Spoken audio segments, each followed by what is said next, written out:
하나님의 놀라운 은혜가 우리 온 성도님들에게 함께 하시기를 간절히 바랍니다. 오늘은 제가 그리스도인의 품성이라는 주제로 여러분과 함께 말씀을 나누기를 원합니다. 그리스도인들의 품성은 그들의 매일의 생애 가운데 나타납니다. 우리 주님께서 말씀하시기를 좋은 나무마다 아름다운 열매를 맺고 나쁜 나무가, 못된 나무가 나쁜 열매를 맺는다고 마태복음에 그렇게 말씀을 하십니다. 그리고 또 우리 주님께서는 자신을 포도나무에 비유하시고 또 그 제자들은 그 가지로 비유하신 것들을 여러분들이 너무나 잘 알고 있습니다. 우리 주님께서 당신의 제자가 되고자 하는 자들에게 누구나 열매를 맺어야 된다고 그렇게 분명히 말씀을 하고 계시는데, 어떤 열매 맺는 가지가 될 수 있는지는 우리 주님께서 이렇게 알려주십니다. 요한복음 15장 4절에 보면은 내 안에 거하라, 나도 너희 안에 거하리라 하십니다. 또 가지가 포도나무에 붙어 있지 아니하면 절로 과실을 맺을 수 없음같이 너희도 내 안에 있지 아니하면 그러하겠다고 그렇게 말씀하고 계십니다. 그래서 우리 주님께서는 나는 포도나무요, 너희는 가지니 너희가 내 안에 붙어 있기만 하면은 절로 과실을 맺을 수 있다고 얘기하는데, 그런데 그 과실이 좋은 나무는 좋은 열매를 맺을 수 있다고 그렇게 말씀하고 계십니다. 그래서 우리의 품성이 우리가 매일의 생애 동안에 나타나는 그러한 우리의 성품이나 우리의 품성이, 우리가 늘 예수 그리스도를 옷 입고 우리 예수 그리스도에게 접붙임 바 됨으로 인해 가지고 아름다운 품성으로 드러나는 그리스도인들이 되어야 될 것입니다. 우리 사도 바울 선생도 이렇게 말씀합니다. 그리스도인이 맺어야 될 그러한 그 열매에 관해서 얘기하는데, 에베소 5장 9절에 보면은 그의 모든 빛의 열매는 모든 착함과 의로움과 진실함에 있다고 그렇게 얘기하고 있습니다. 제가 이 말씀을 묵상을 깊이 해보니까 참 아름다운 말씀 같아요. 우리가 빛의 열매들로 드러나야 될 것인데, 우리가 그렇게 되기 위해서는 우리의 모든 착함, 또 의로움, 진실함이 그렇게 된다고 말씀을 하고 있습니다. 우리가 이 땅에서 그리스도인이라는 그러한 말을 들으면서 이 땅에서 생활을 하지요. 그런데 우리가 정말로 우리의 참 착한 행실들과 또 우리가 의로운지, 또 우리가 어떤 일을 할 때 진실된지를 우리 스스로에게 자꾸 질문해보고 내 자신들을 살펴봐야 될 것입니다. 그러면서 또 여러분들이 잘 아는 갈라디아서 5장 22절로 23절에 보면은 성령의 열매들을, 그러한 사람들이 맺는 성령의 열매들을 얘기하는데, 어떤 열매들이 맺힌다고 얘기하죠? 성령의 열매는 오직 사랑과 희락과 화평과 자비와 양성과 오래 참음과 충성과 절제라고 그렇게 얘기하고 있죠. 자, 여기 보면은 이 9가지를 얘기하는데, 사랑, 희락, 화평, 또 오래 참음, 그리고 자비, 양선, 충성, 온유, 절제. 여러분들의 생애 가운데는 어떤 성령의 열매들이 주렁주렁 맺히고 계십니까? 그래서 우리가 그리스도인들은 이 모든 것들이 사랑 안에 다 들어있는 것들을 잘 알고 있지만은, 그러나 우리가 이러한 것들, 성령의 열매들이 우리 속에서 좀 드러나는 그러한 그리스도인의 아름다운 품성을 유지해야 될 것입니다. 그래서 희락, 예수 그리스도 안에서 얻는 그러한 기쁨들, 또 화평, 이 화평은 다른 말로 하면 우리가 피스메이커가 되어야 된다는 거예요. 그래서 어떤 사람이 있는 그 자리에는 정말로 화평이 있는 자리가 될 수 있도록 우리 자신이 그러한 매개체가 될 수 있도록 노력해야 될 것이고, 우리가 그리스도 안에서 오래 참는 법도 배우면 좋겠습니다. 또 자비하고 양선, 충성, 그리고 온유하고 절제하는 이 모든 것들이 우리에게서 그렇게 나타나면 참 좋을 것인데, 이 귀한 은혜들은 우리가 하나님의 율법을 생애 가운데 실천할 때 그렇게 나타날 수 있는 문제들인 것 같아요. 제가 전에도 한번 말씀드렸지만은 시편 1편에 있는 말씀을 저는 참 자주 묵상을 합니다. 복 있는 사람은 악인의 꾀를 쫓지 아니하고 죄인의 기회에 서지 아니하고 오만한 자의 자리에도 앉지 않는다 그랬는데, 복 있는 사람은 오직 여호와의 율법을 주야로 묵상한다 그랬어요.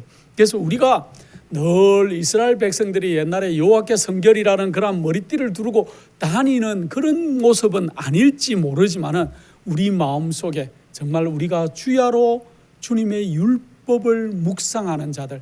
그런데 주님의 율법을 어떻게 우리가 묵상합니까? 반문할 수도 있을지도 모르겠습니다. 그러나 우리가 주님의 사랑을 맛보아 알고 내가 사랑하는 그 주님이 하시라 하는 그러한 일들을 하고 싶어하는 그러한 자들로 변모되어야 될 것입니다.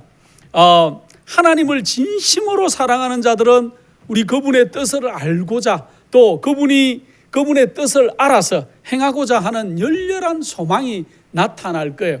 여러분들이 어떤 사랑하는 사람이 대상이 생기면 그 사람에 대해서 알고 싶고 그가 원하는 것들을 하고 싶은 소망이 생기는 것과 마찬가지로 우리가 하나님을 진심으로 사랑하는 마음이, 예수 그리스도가 정말 나의 개인의 구주로서 정말로 받아들여지는 그러한 분들은 우리 주님께서 원하시는 것이 어떤 것인지를 연구하게 되고 알고자 소망하는 그런 마음들이 생길 것입니다. 사랑의 사도라고 하는 우리 요한은 사랑을 충분히 그렇게 편지서에 많이 썼는데, 특별히 요한일서 5장 3절에 보면은 하나님을 사랑하는 것은 이것이니 우리가 그의 계명들을 지키는 것이라고 그렇게 말씀하고 있어요. 우리가 하나님을 사랑하는 모습이 우리에게 어떻게 드러나는가? 그것은 우리가 우리 주님께서 원하시는, 우리 하나님께서 주신, 우리에게 주신 그러한 계명들을 순종하는 일로, 지키는 것들로 그렇게 나타난다고 얘기를 하죠. 어떤 아이가 정말로 그 부모님을 존경하고 사랑하고 그런다면은 그 부모님이 원하시는 방향으로 엇나가지 않고 그렇게 부모님이 원하는 것들을 잘 하는 것들을 우리가 이 땅에서도 잘 알 수가 있듯이, 우리가 하나님을 사랑하는 것은 마치 정말 우리가 하나님의 자녀라고 우리가 스스로 자처를 하지만은 하나님이 정말 원하시는 모습대로 우리가 꼴지워져 가는 그러한 생애가 되어야 될 것입니다. 그래서 진실로 마음과 생애가 거룩해지기를 구하는 이는 하나님의 율법 안에서 즐거워하게 될 것이며, 자기가 율법의 요구에 응하기에는 너무나 부족하다는 것 때문에 슬퍼한다고 그렇게 영감의 글에는 기록을 하고 있습니다. 여러분들이 법 안에 있을 때 우리가 하나님의 율법을 지키는 것이 우리에게 굴레나 힘든 일이 아니고 우리가 그 안에서 자유를 느끼는 그러한 수준에까지 우리가 올라가야 될 것입니다.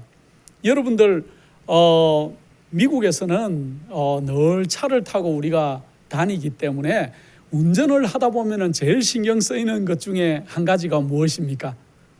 경찰이 어디에 있을까?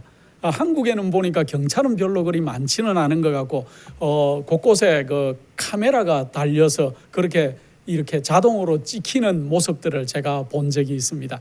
미국에는 가끔씩 프리웨이를 달릴 때나 아니면 로컬 길을 달릴 때도 경찰들이 골목에 숨어 있거나 풀숲에 이렇게 숨어서 이렇게 찍고 있는 모습들을 자주 볼 수가 있습니다. 그런데 만약에 여러분들이 규정 속도보다 더 빨리 달리게 되면 어떻습니까? 그 경찰을 만날 때 두렵지요. 설마 날 쫓아오는 게 아닐까? 어떨 때 그런 경험을 합니다. 이렇게 지나갔는데 좀 빠르게 간 것 같은데 갑자기 뒤에서 경찰이 쫓아올 때가 있어요. 사이렌을 울리고 빛을 번쩍번쩍 울리면서 쫓아오는데, 가끔씩 경험해 보셨습니까? 날 지나서 내 앞에 있는 사람을 잡을 경우들이 있어요. 그럴 때 간을 쓸어내리는데 제가 그때 그 생각을 합니다. 만약에 내가 65마일을 달리는 구간에서 100km가 규정이면은 그 100km의 규정 안에 있었으면은 경찰이 10명이 지키고 있든 20명이 지키고 있든 별 우리가 두려움을 느끼지 않을 것인데, 만약에 저희가 스피드를 오버하고 다닌다면 늘 살피게 되고 조마조마하게 되는 경우들이 있을 것 같아요. 우리가 우리 주님이 주신 그 법의 테두리 안에 있을 때 우리가 얼마나 안전하고 평안한지를 느끼는 자들이 되어야 될 것입니다. 우리는 그리스도께서 사랑하신 것처럼 서로를 사랑하라는 그러한 명령을 받고 있어요. 우리 주님께서는 우리를 구속하시기 위해서 생명을 버리시기까지 당신의 사랑을 우리에게 나타내 주셨습니다. 그래서 이 요한은 이렇게 기록하고 있죠. 우리가 형제를 위해서는 우리의 생명을 기꺼이 희생해야 된다고 얘기합니다.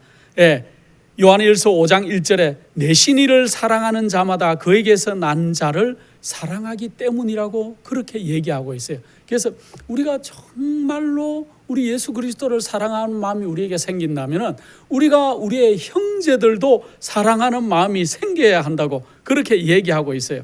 우리가 그리스도를 사랑한다면 생애와 품성이 그리스도를 닮으려고 노력하고 또 그리스도를 닮은 이들을 우리도 사랑해야 될 것이고 또한 그렇게 할 뿐만 아니고 세상에 소망이 없고 하나님도 없는 자들까지도 우리가 더 나아가서 사랑하게 되는 그러한 자들로 변해 가야 될 것입니다. 예, 우리 주님께서 이 땅에 오신 이유가 무엇입니까? 정말로 죄로 말미암아 죽을 수밖에 없는 영혼들을 사랑하셔서 정말로 종의 형체를 입으시고 이 땅에 오셔서 죽기까지 우리를 위해서 십자가에 내어주시고 또 십자가에 달리셔서 우리를 정말로 구속하신 그 놀라운 사랑을 실제로는 우리가 안다고 하지만은 실제로는 잘 체험을 못하는 것 같아요. 제 스스로부터. 그래서 우리가 더 주님을 알기 위해서 노력도 해야 되지만은 우리 주님께서 우리에게 주신 그 사랑을 우리도 어떻게 표현할지를 연구하는 백성들이 되어야 될 것입니다. 많은 사람들은 우리 주님께서 사셨던 그러한 생애를 피하려고 해요. 그분의 모본을 따르고 또 선한 열매를 맺고 또 우리 하나님께서 그들이 더욱 좋은 열매가 되도록 하기 위해서 가지를 치시는 그러한 그 일들을 끈기 있게 견디는 것은 너무나도 큰 희생을 치르는 것이라고 그렇게 생각하는 사람들이 이 땅에 많이 있는 것 같습니다. 우리가 정말 주님같이 살아야지, 주님같이 생각해야지. 그렇게 하지만은 그렇게 하기 위해서는 나에게 있어서 너무 큰 희생을 치러야 된다는 것들을 여러분도 알고 저도 아는 것 같아요. 그래서 우리가 그렇게 되기를 어쩌면은 원치를 않고 어느 정도의 수준까지만 우리가 자꾸 다가가려고 하는 그러한 모습들을 보이는 것이 아닌가 그런 생각을 합니다. 좋은 가지를, 좋은 나무를, 좋은 열매를 그렇게 맺게 하기 위해서는 이렇게 전정하는, 이렇게 잘라주고 또 열매가 잘 맺히게 하기 위해서 가지를 쳐야 되는 경험들이 있어야 되는 걸 우리가 너무나 잘 압니다.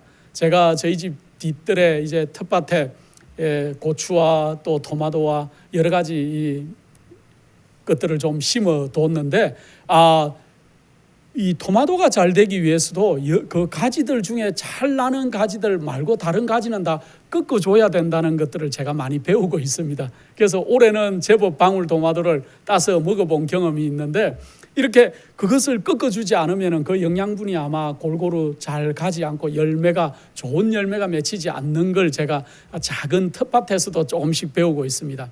마찬가지로 우리도 그리스도 안에서 올바른 품성을 가지고 아름다운 품성을 가진 예수 그리스도를 닮은 자들로 자라가기 위해서는 하나님께서 우리에게 가지치기를 하셔야 될 것이에요. 우리 속에서 잘못 자라고 있는 품성들이 있어요. 10년을 그리스도를 따랐고 20년을 따랐고 30년을 따르고 어떤 사람들은 평생을 예수 그리스도를 따랐는데도 이제 정말 황혼에 이렇게 나의 인생이 다 끝이 날 때가 다 된 분들도 아직도 품성이 변하지 않는 모습들을 너무너무 많이 볼 수가 있어요. 그래서 우리가 과거에 있던 일들을 자꾸 회상할 것이 아니고 내가 앞으로 나의 품성이 어떻게 발전할 것인지를 연구하고 그렇게 우리 주님께서 우리에게 버리라고 하는 그러한 그 가지치기들을 좀 버릴 필요가 있을 것 같습니다. 영감의 글에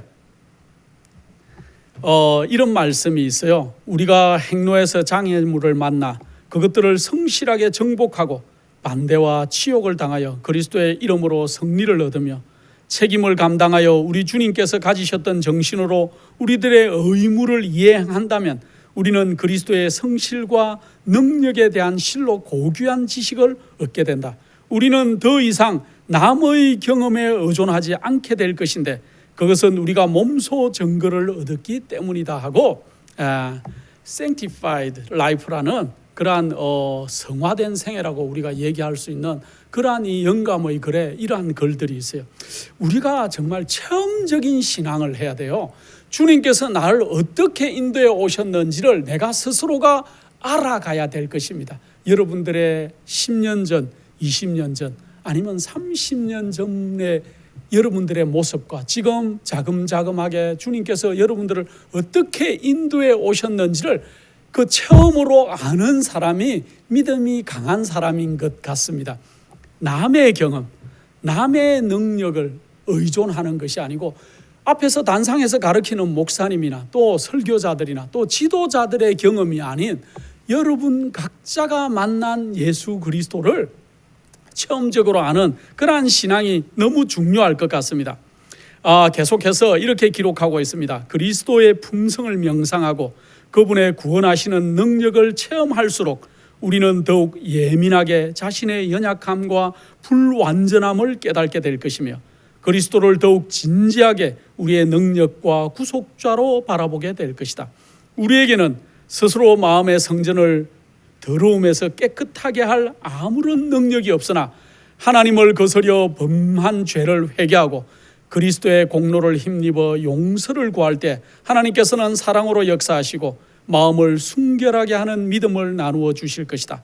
그리스도를 믿고 하나님의 율법에 순종하면 우리는 성화될 수 있으며 이러하여 영광의 왕국에 있는 거룩한 천사들과 흰옷 입은 구속받은 자들과 함께 살 수 있게 된다 하고 영감의 글에는 기록하고 있습니다. 우리가 우리 스스로는 정말 할 수 있는 것이 하나도 없는 것들을 우리가 늘 고백합니다.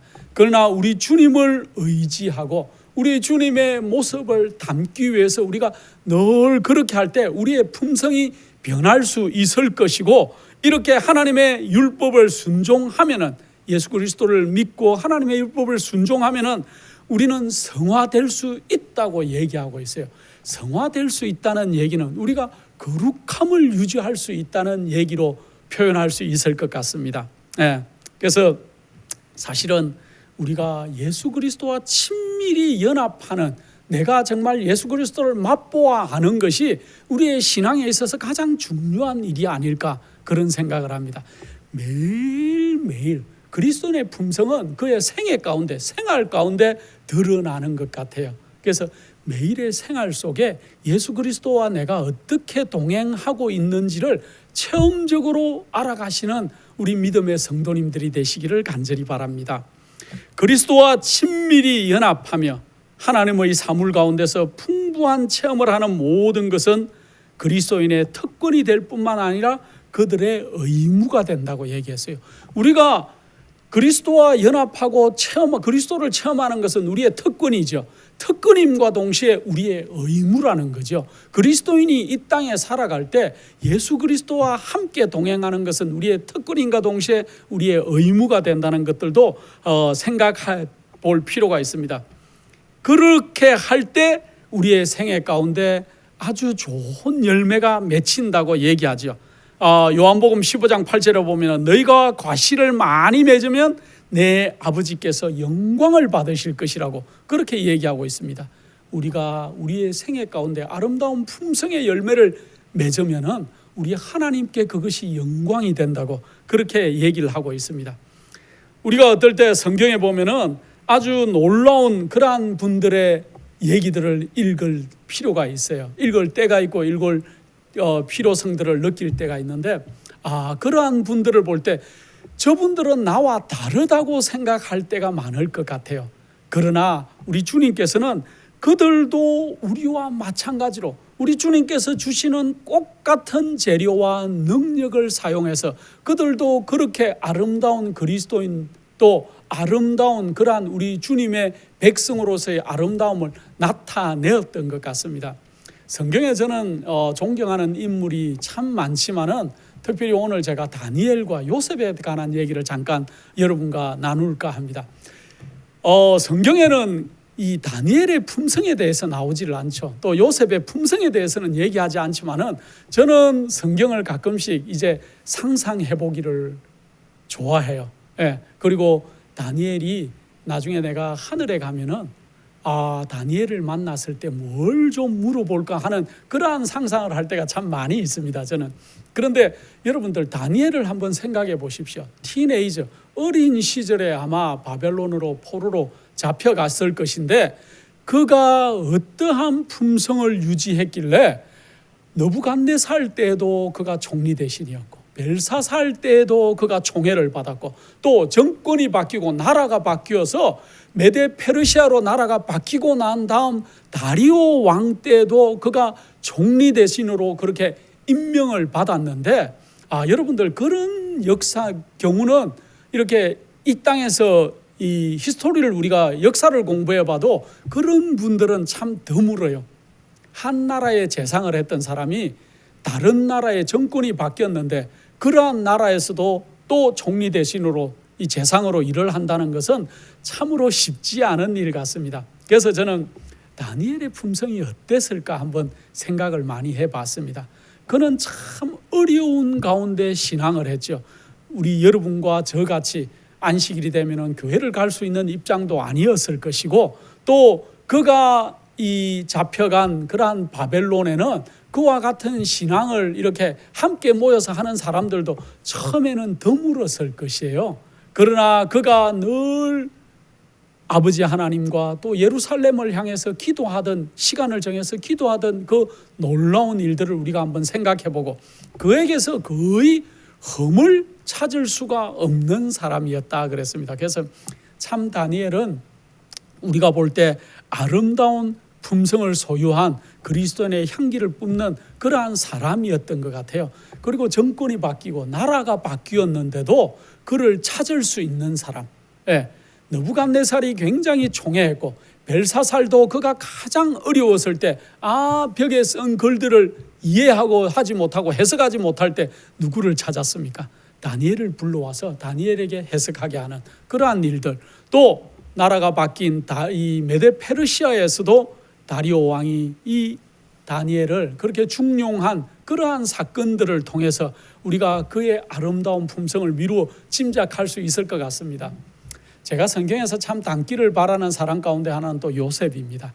요셉도 어린 나이에 그가 정말 팔려갔는데, 이 요셉이 팔려갔지만은 그가 나중에 이제 30이 좀 간 넘은 그 즈음에는 이 애굽이라는 초강대국의 총리로 그렇게 왕 다음으로 높은 지위에 그가 앉은 것들을 우리가 알 수 있는데, 요셉의 얘기는 너무 잘 알죠. 자, 그러면 요셉은 하나님께서 어떻게 그와 함께 할 수 있었는지, 또 형통한 삶을 그렇게 살 수 있었는지를 우리가 한번 생각을 잠깐 해볼 필요가 있습니다. 요셉은 자신을 숨기거나 과장하지 않고 오직 하나님의 뜻대로 솔직하게 살았던 그러한 믿음의 백성이었던 것 같아요. 요셉은 남을 시기하거나 천박한 수단을 쓰지 않았고, 또 다른 사람들을 속이지도 그렇게 않았고, 참 힘든 순간에도 하나님의 뜻만을 따랐던 그러한 아주 훌륭한 믿음의 백성이었습니다. 그래서 그들은 훗날에 아주 큰 축복을 받았죠. 그래서 사실은 우리도 이 땅에서 정정당당하게 그리스도 안에서 행동하는 것이 참 중요하다는 생각을 저는 참 많이 합니다. 그리스도인이 술수를 부리고 또 남을 시기하고 또 모사를 꾸미는 것들은 그리스도인들에게는 어울리지 않는 일인 것 같습니다. 그러나 오늘날 많은 사람들이 하나님의 일을 한다는 명목하에 술수들을 많이 부리지요. 그럴 때 참 안타까움을 제가 느끼는데, 이 요셉은 정정당당한 사람이었던 것 같아요. 요셉은 또 유혹 가운데도 아주 굳세게 그렇게 그가 남아 있었는데, 그가 유혹 가운데 넘어가는 것보다는 차라리 그가 옥에 가는 것을 택한 아주 훌륭한 성품을 유지하고 있었어요. 창세기 39장 9절에 보면은 내가 어찌 이 큰 악을 범하여 하나님께 덕죄하리이까 하는 아주 제가 참 좋아하는 성경절입니다. 우리가 그리스도인으로서 이 땅에 소소한 죄들을 지어요. 그런데 참 안타까울 때가 있는데, 그러한 것들보다는 정말로 하나님 앞에서 내가 왜 이런 죄를 인해서 덕죄하리까 하는 그러한 요셉의 이 고백이 훌륭한 그러한 이유인 것 같습니다. 그래서 요셉은 보디발의 그 아내의 사악한 유혹도 그가 참으로 이 물리칠 수 있는 도덕적인 용기가 있었던 그러한 아주 훌륭한 믿음의 품성을 가지고 있었습니다. 요셉은 그가 소년이었을 때나 또 이스마엘 사람들에게 팔려갈 때나 또 높은 지위에 올랐을 때나 항상 하나님을 신뢰하는 품성을 그가 지니고 있었던 것 같습니다. 그래서 이러한 믿음이 그를 시련과 유혹으로부터 지켜주었고 또 그로 하여금 현명하고 덕망 있는 그러한 통치자가 되게끔도 그렇게 했던 것 같아요. 그래서 사실은 우리가 늘 하나님을 의뢰하고 신뢰하는 것이 우리 인생에 있어서 얼마나 중요한지를 깨닫게 됩니다. 역대하 20장 20절에 보면은 너희는 너희 하나님 여호와를 신뢰하라 그리하면 견고히 서리라 그랬습니다. 우리가 가끔 흔들릴 때가 있어요. 그리스도인들이 신앙을 하면서도 많이 흔들리죠. 또 굽어질 때도 있어요. 자기의 이익을 위해서 또 단체의 이익을 위해서도 굽어질 때들이 많이 있는데 그럴 때라도 우리는 여호와 하나님을 의뢰하고 신뢰하는 법을 배워서 우리가 굳건히 서는 그러한 요셉과 같은 그러한 이 덕망 있는 그러한 사람들이 되어야 될 것입니다. 요셉이 한 나라를 단련시킬 수 있는 수련을 갑자기 그렇게 어느 날 됐을까요? 아니고 요셉이 한 나라를 다스릴 수 있는 그 수련을 받았던 곳은 보디발의 집에 노예로 있던 보디발의 집과 그 감옥 속이었어요.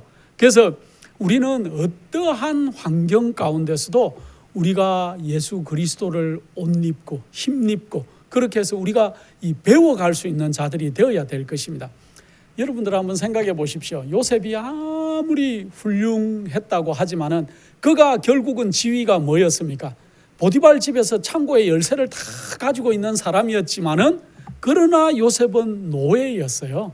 예, 노예였고 그리고 노예 가운데 있었지만은 어떻게 그것도 같은 민족도 아니고 히브리에서 팔려온 노예에게 그 보디발 장군이 어떻게 그 집에 있는 모든 열쇠꾸러미를 그에게 맡길 수가 있었을까요?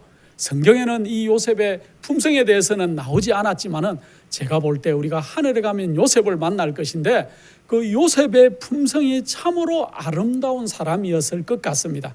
예, 노예가 얼마나 노력을 하면은 이제 그 집안의 모든 것들을 책임질 수 있는 집사의 자리에까지 오르고 또 그의 부인의 고소가 있었지만은 그 남편이 그 부인보다는 요셉을 신뢰하는 마음이 있었기에 요셉을 옥에 가두는 그러한 일들을 우리가 보면서 참으로 요셉은 드러나지 않은 아름다운 생활 속에 있는 품성이 아주 훌륭한 그러한 사람이었겠다 그런 생각을 했습니다. 그래서 지극히 사소한 일에 최선을 다했기 때문에 요셉은 최상의 영광을 누릴 수가 있었어요.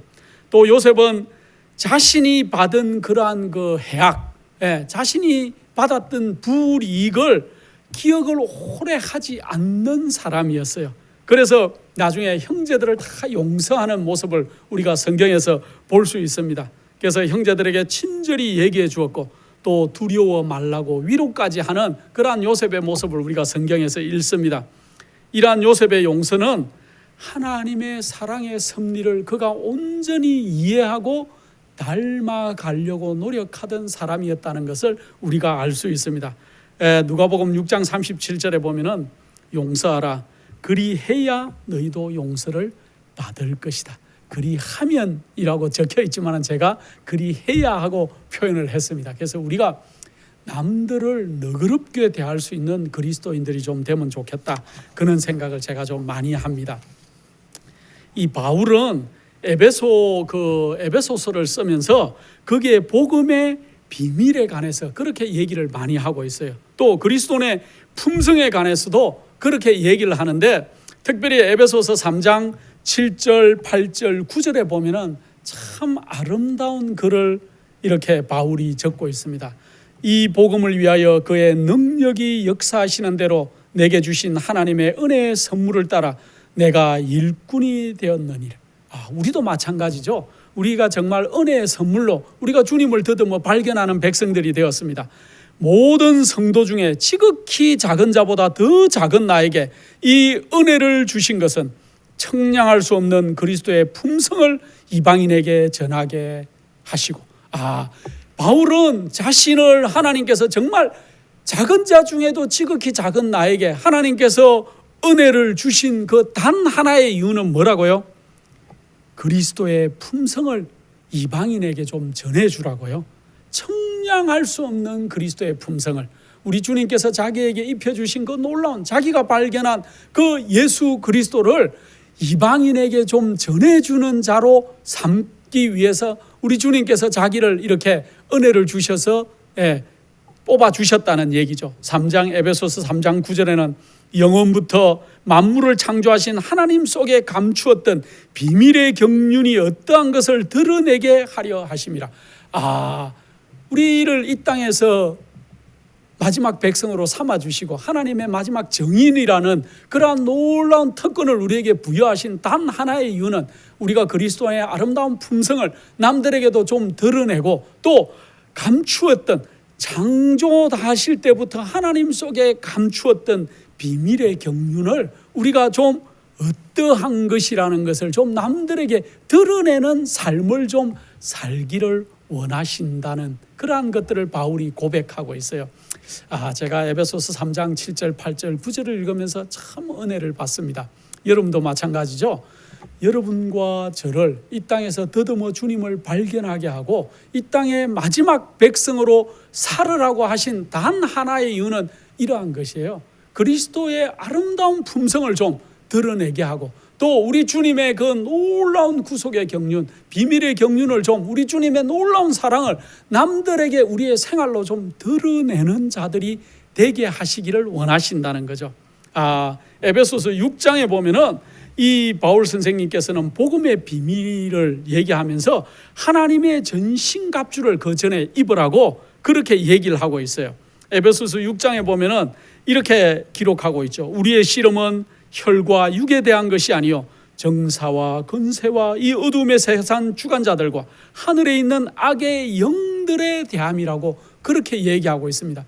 우리가 이 땅에서 겨루고 우리가 힘을 내야 될 상대는 우리 옆에 있는 동료들이 아니에요.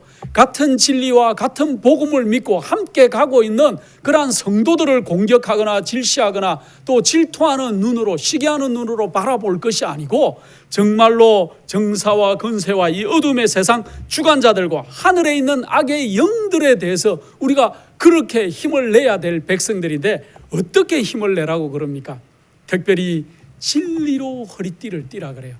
우리 바울 선생은 옛날에 전쟁하는 그러한 군사의 모습을 얘기하는데, 오늘날 군인들 상대해도 별로 다르지가 않아요. 우리가 군대 가면은, 저도 군대를 다녀왔습니다만은 요대를 차요. 그 요대 속에는 허리띠를 잘 차야 거기에 여러 가지 칼도 차고 탄창도 차고 뒤에 수통도 차고 방독면도 차는 여러 가지들을 할 수 있는 진리로 허리띠를 좀 띠라고 얘기하고 있어요. 우리에게 또 의의 흉배를 붙이라.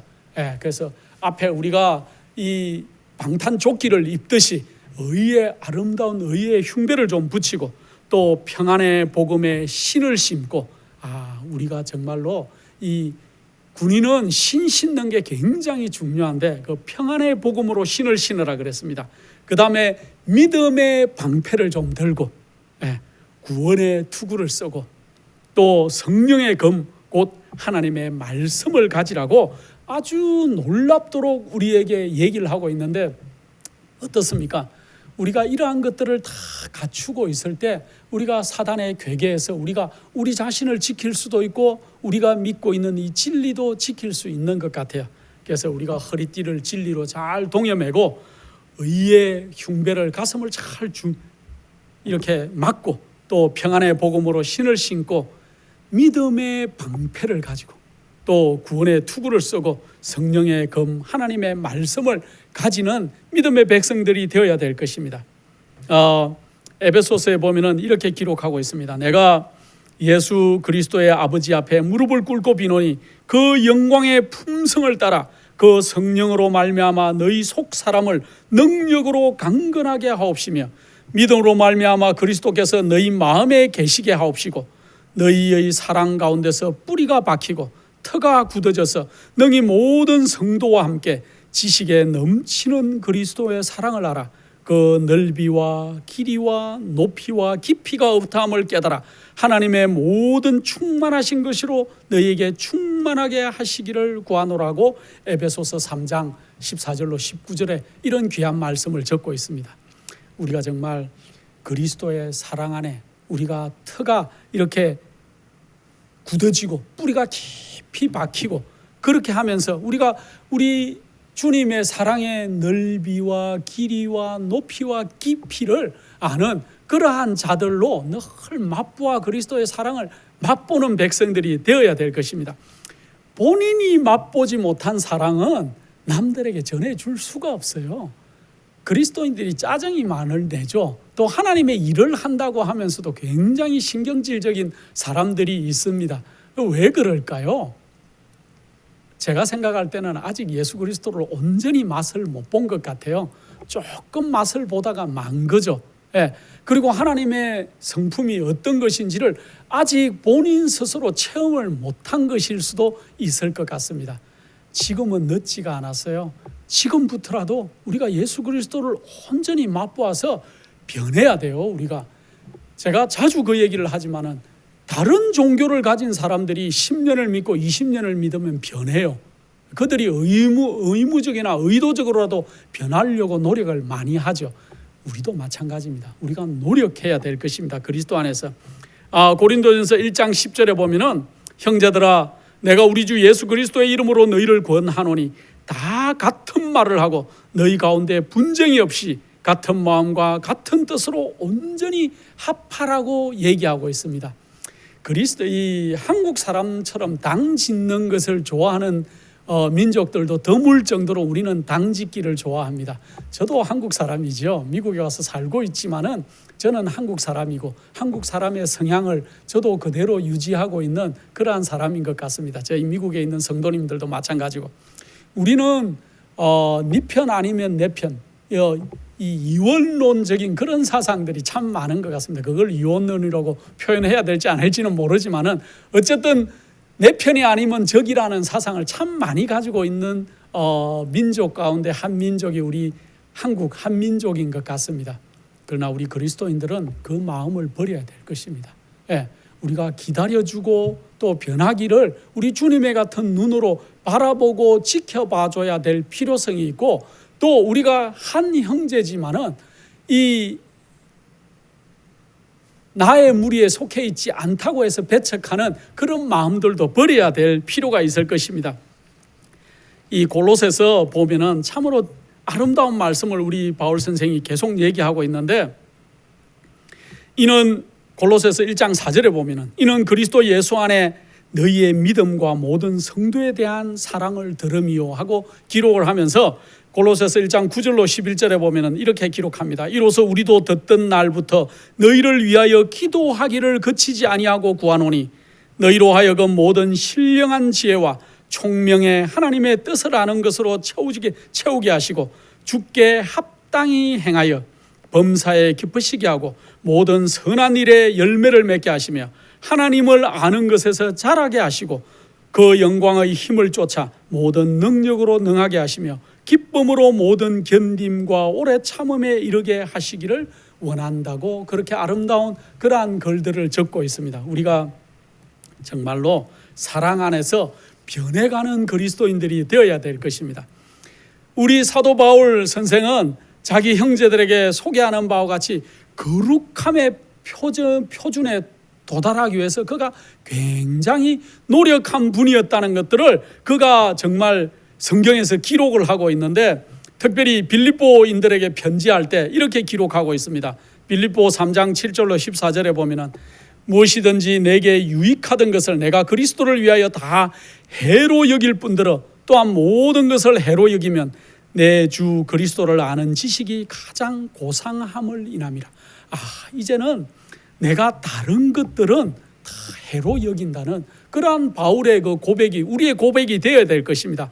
내가 그리스도와 그 부활의 권능과 그 고난에 참여함을 알리하여 그의 죽으심을 본받아 어찌하든지 죽은 자 가운데서 부활에 이르려 하노니 내가 이미 얻었다 함도 아니요 온전히 이루었다 함도 아니라 오직 내가 그리스도 예수께 잡힌 바 된 그것을 쫓으려고 쫓아가노라 하고 얘기하고 있어요.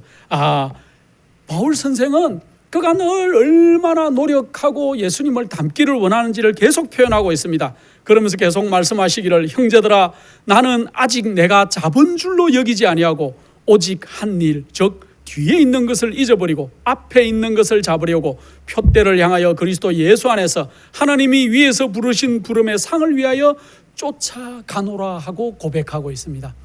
이 고백이 우리 온 그리스도인들 또 특별히 마지막 기별을 간수하고 있는 여러분과 저의 고백이 되어야 될 것입니다. 제가 참 감명 깊은 것은 바울 선생께서는 이렇게 합니다. 오직 한 일, 즉 뒤에 있는 것을 잊어버리고 지나간 일들은 생각을 안 하겠다는 거죠. 앞에 있는 것을 잡으려고 표대를 향해서 쫓아간다고 얘기하는데 우리도 이 바울의 신앙을 본받을 필요가 있어요. 많은 그리스도인들이 지나간 일에 매여서 앞으로 나갈 생각을 하질 않아요. 어떤 사람을 볼 때 선입견을 가지고 그 사람을 바라보죠. 저 사람은 전에 그랬던 사람인데, 저 사람이 전에 어떻게 했던 사람인데, 늘 우리는 정말로 변화되지 않은 눈으로 남들을 바라보고 또 그 눈으로 보지 않을지는 모르지만 우리의 마음속에 그런 생각들을 간직하고 있는 건 아닌지 모르겠습니다. 우리의 눈과 우리의 마음이 예수 그리스도의 마음을 좀 닮아야 될 것입니다. 우리 주님께서 여러분과 저를 40년을 기다리시고 50년을 기다리시고 어떤 분은 60년, 70년, 80이 될 때까지도 아직도 기다려주고 계세요. 그런데 우리는 남을 못 보죠. 남을 기다려줄 줄도 모르고 또 도리어 그들을 비난하는 수준에까지 우리가 참으로 참담한 수준에 내려갈 때가 많이 있는데 우리가 변해야 될 것입니다. 기다려줄 줄 알아야 되고 또 우리도 그가 변할 것을 고대하고 바라보는 눈들이 있어야 될 것입니다.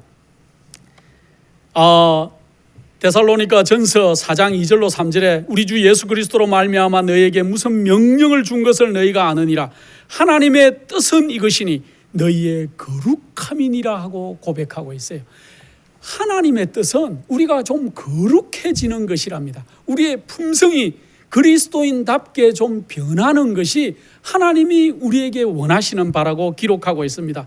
빌립보서 2장 12절로 15절에는 그러므로 나의 사랑하는 자들아 나 있을 때뿐 아니라 더욱 나 없을 때도 항상 복종하여 두렵고 떨림으로 너희 구원을 이루라.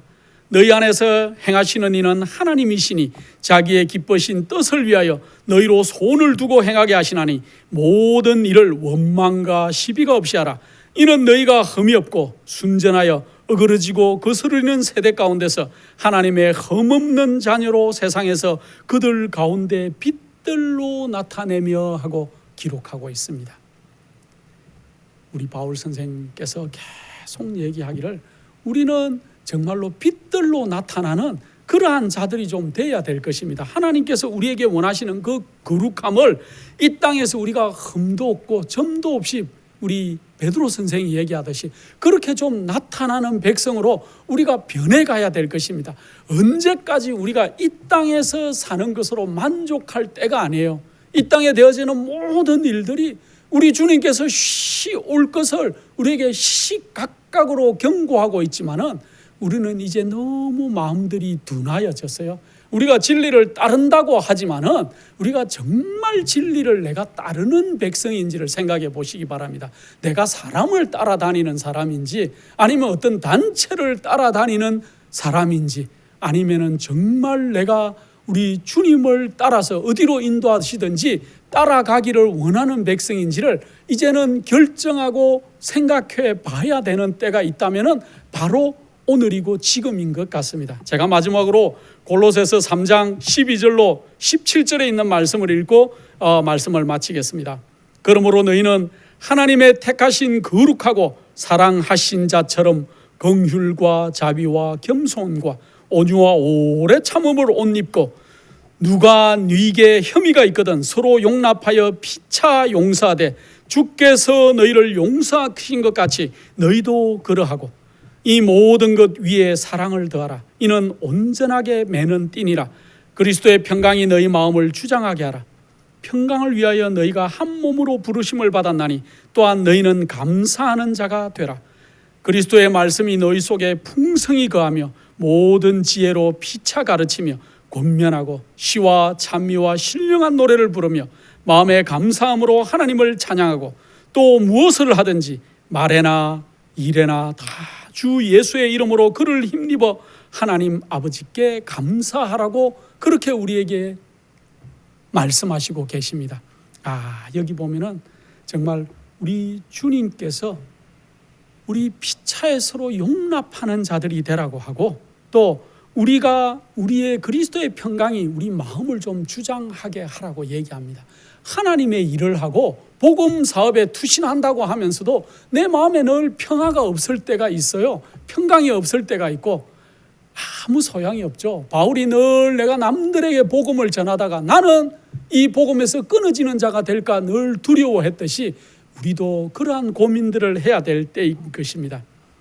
그리스도인의 품성의 기초는 하나님의 사랑인 것을 깨닫고 우리 속에 사랑이 샘솟을 수 있는 그러한 자들이 되어야 될 것입니다. 우리 속에 진정한 예수 그리스도를 아는 지식이 차고 넘쳐야 될 것이고, 또 우리 주님의 사랑이 우리 속에 있는지 스스로 되돌아보아서 내가 오늘날 예수를 닮은 사람인지를 생각해 보시고 우리가 그리스도인다운 품성을 개발하시고 유지하시고 발전시키시는 거룩한 믿음의 백성들이 되시기를 간절히 바랍니다.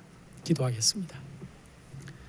거룩한 아버지 하나님, 저희를 마지막 세대에 살게 하시고 하나님의 마지막 진리를 전하는 자들로 삼아주심을 인해서 감사를 드립니다. 아버지 하나님, 우리는 참으로 보잘것없지만 우리를 아버지 하나님의 도구로 써주시고 저희를 정결한 백성으로 삼아주셔서 우리의 생활이 그리스도인의 품성을 드러내는 자들이 될 수 있도록 도와주시옵소서. 우리 한 주일 살 때 승리하는 백성들이 될 수 있도록 도와주시옵기를 사랑 많으신 예수님의 이름으로 기도드립니다.